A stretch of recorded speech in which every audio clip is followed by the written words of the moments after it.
Hello everyone. Before we start today's video, if you could all do me a solid and lightly tap the like button, perhaps share the video about and leave a comment. If you are not subscribed, subscribe as well. It would greatly help this channel. Thank you very much.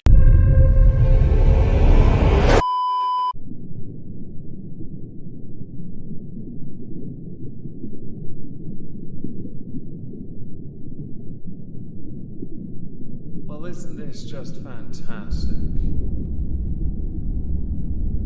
Captain's Log, Subdate 221211.7. On the 11th day of Moistomus, my whole crew gave to me a saxophone reed, a spittoon, and an empty can of pre-made snowball made by Warnings. If I'm meant to do something with any of these gifts, I have no idea what it is. Welcome everyone to This Week at Twitter, or Twat. Today we're going to start with some World Cup commentary because it tickled me to no end to see how somebody took this the wrong way. Miguel Delaney, the Corniche, I don't know that word. Today, I know only 8 teams left and it's easy to criticize, but this is my 9th tournament and I've never seen a core tourist area so deserted the day before the quarterfinals. Imran Azam, more than one way to enjoy football. Getting pissed whilst hanging around isn't for everyone. Letters and numbers. He's Irish. It's part of his DNA. Miguel Delaney. This is racist, and no one is talking about getting drunk. The point is nobody is there. Letters and numbers. It's not racist. It's stereotyping. I assume stereotyping, and there is certainly a point there. Miguel Delaney. It's racist stereotyping. Letters and numbers. Nah, it's not though, is it? Tell me how it's racist? Miguel Delaney. Because it's based on stereotypes about a nationality, ethnic group. You literally said DNA, implying something inherent biological. Letters and numbers. You're sensitive. I get it. It's not racist. It's about as racist as your pieces and framing of the World Cup. So zero racism there. Miguel Delaney. No, your tweet was racist. My pieces have criticized Qatar's labor system for a racist system, discriminating against those from South Asia and Sub-Saharan Africa as described by the UN, a reputable source as valid as that of Wikipedia. Letters and numbers. If the UN says it, then it must be true. You can say it's racist till you're blue in the face. I disagree. It's annoying, isn't it? Off to bed for me. Toodle pip, Miguel. Would anyone like to take a wild guess who Miguel Delaney writes for? I'll give you a hint. It starts with in and ends with dependent. And the reason Miguel Delaney took this so sensitively is because Miguel Delaney is part Irish, a country renowned for being drunks, which apparently by extension is racist and stereotyping, which is not true in the slightest. I know he might like to latch onto his Spanish heritage as well. No, it's not going to work. Don't try us. It's not racist to accuse you of being a drunk, or anyone from Ireland for being a drunk. It is a stereotype that has existed a long time, much like with that of Scotland. The Welsh are the sheepshaggers. The English are boring, pretentious, stuck-up, world-conquering dickheads. Mostly boring though. We all accept our limitations and accept parts of our culture are not perfect. So if you want some advice, Miguel Delaney, my advice is the following. When it comes to being a drunk for a nation, get good.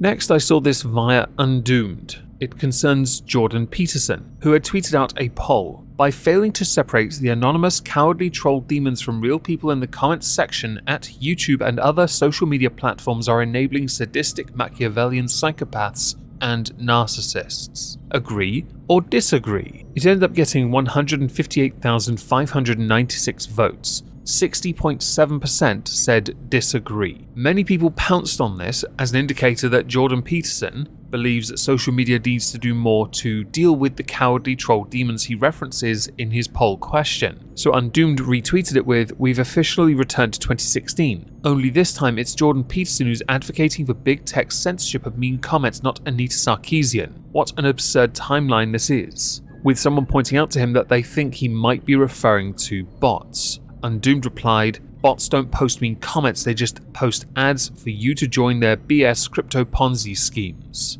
along with others speculating perhaps something's not right with Jordan Peterson. Jordan Peterson later retweeted someone called Gallows, who had actually replied to him replying to himself. Okay, so basically Jordan Peterson retweeted his poll saying, "This exposes us all to the radically polarizing influence of a small percentage of truly bad lulz-seeking dementors. the true danger of virtualization. Gallows replied to that with, "Anonymity is my right to privacy. Keep your hands off it." With Jordan Peterson replying by retweet, "Coward." Under Gallows' reply, some have pointed out perhaps it should be rephrased to, "You're right to say whatever you want without the consequences of being held accountable for it." So Styx Hexenhammer replied via retweet to Jordan Peterson by saying, "Can I please ask any Jordan Peterson fans to defend this premise?" And there is not a single person that could actually defend it. One person explained it by saying, "Jordan Peterson has moments of brilliance, but the man handles stuff online like someone's boomer dad who got on social media yesterday and can barely work his phone." And underneath, "Don't have to be a fan to see what he means. If you don't put your real self behind a belief or statement, do you really believe it?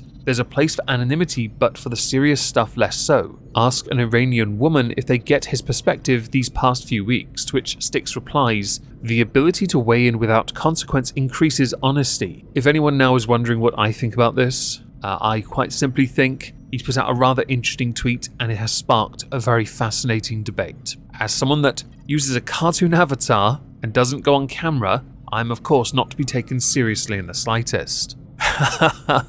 Oh, what a time to be alive. I didn't realise we'd gone back in time though. That poll really did start a lot of arguments. Well done, Jordan. Well done. Okay, I'm going to add one thing. I've never for 1 second thought that anyone's opinion was lesser to my own. If they were anonymous, on camera, they had more subscribers, less subscribers, more followers, less followers, it doesn't matter to me. We are all equals, and therefore everyone's voices are equal regardless of where it comes from. There is a reason many choose anonymity, the more obvious being that if you have an opinion that is considered haram by others, those people who consider your opinion haram may well go to your home, your work, and cost you your livelihood and your family, putting others in danger because of an opinion. Bravery can only go so far, and we all know that the law will not protect you for an iota of a second. So next, Count Dankula, the giant penis parody, the only verified giant penis parody on Twitter. It has been almost an entire month of being stuck as giant penis on Twitter, and hearing the exact same jokes every single day at Elon Musk.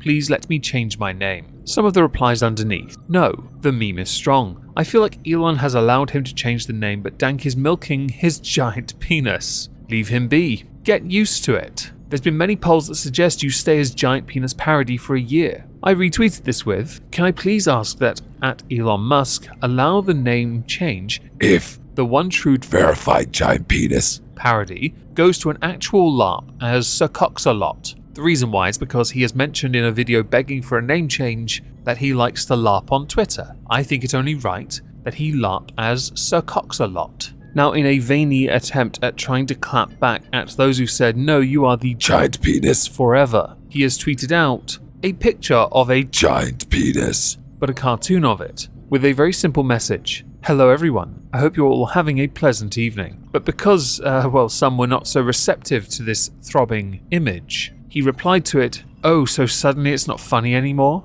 Noted. My view on this will remain the same. You are the only, the one true giant penis. In perpetuity you shall always remain as such in our hearts and souls. Your tombstone shall in fact read it, along with the message, he LARPed one too many times, aka he fucked around and he found out." So on to a perpetual trend. Amber Heard. Not even a joke. She's still trending. Bish doesn't even use social media much now. She has been effectively by the court of public opinion excommunicated. Yet she has still found a way, not intentionally by her own design, but she has still found a way to maintain relevancy on social media and incur the ire of everyone. The more recent trend was remove Amber Heard. It has cropped up in the past, and the obvious reason why is because people want to remove her from Aquaman 2. This time though, it is because of a different Change.org petition titled "Remove Amber Heard as ACLU Ambassador for Women's Rights," with it stating, "The ACLU extended a role of Ambassador of Women's Rights specific to gender-based violence to Amber Heard, despite the fact that Amber Heard herself has been previously charged with DV against a woman. The Depp v. Heard trial has brought much of this to light,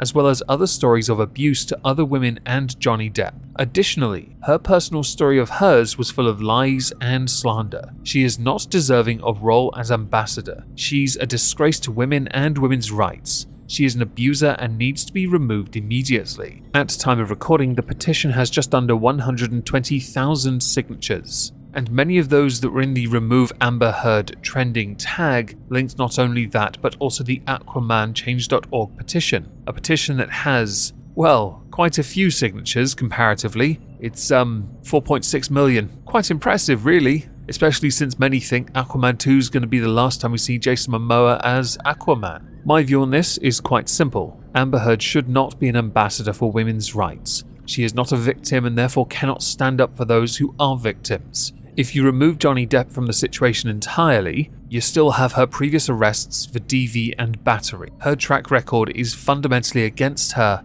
and she should never be championed. To do so undermines everything you claim to stand for. It really does. And she doesn't care about any of these roles. We know this. She only cares about what she can do to promote herself and her career, which right now, she has no bargaining chip left. Her hand is played out. I did recall seeing, and I wished I'd saved it before it got deleted, somebody saying that we needed to protect Amber Heard because of other women. I didn't realise we were using Spock's final words as a validation for this. So before we get to the final tweet I'd like to go through today, I'd like to do an honourable mention to the image you see on the screen that I tweeted. The individual in question, well, they could have crashed Twitter. It was quite interesting. An interview with another controversial figure. Have you noticed how careful I have to tread around this one already? Led to Elon Musk stepping in and suspending their account, promoting certain imagery, saying certain things about being fans of things from the 1940s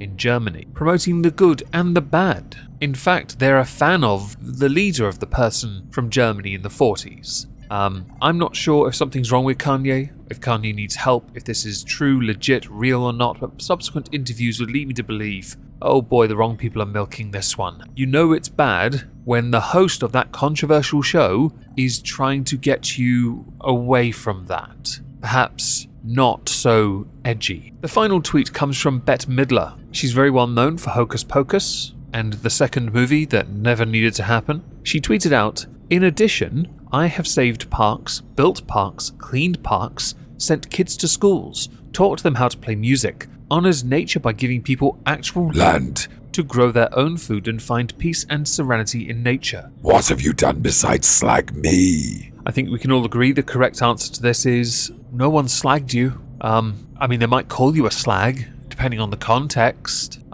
And while you may have saved parks, built parks, cleaned parks, sent kids to schools, taught them how to play music, honoured nature, right, grown food, found peace, serenity, and held their hipster bollocks, I ate an Oreo. That's what I did. And I ate it incorrectly as well. Because it was drizzled in chocolate, I couldn't separate it without making even more of a mess than usual. So I just stuffed it in my mouth. Now there was a tweet that predated that one from Bette Midler. It was actually a retweet from her of Bookshelf Battler. They had tweeted, "Bette is so worried about this that she abandoned her house, car, stopped flying and gave up all her modern conveniences and now lives in a solar-powered hut in the forest. What a great example she set for the rest of us. 3 cheers for Bette." Her retweet was, "If you knew what I have done to mitigate the criminal environmental craziness in this country, you would kiss my ass. I have done my part. And I have done your part. I have done geothermal, solar, hybrid, electric cars, composting, recycling. I bathe once. Oh, that's disgusting. Maybe you are a slag.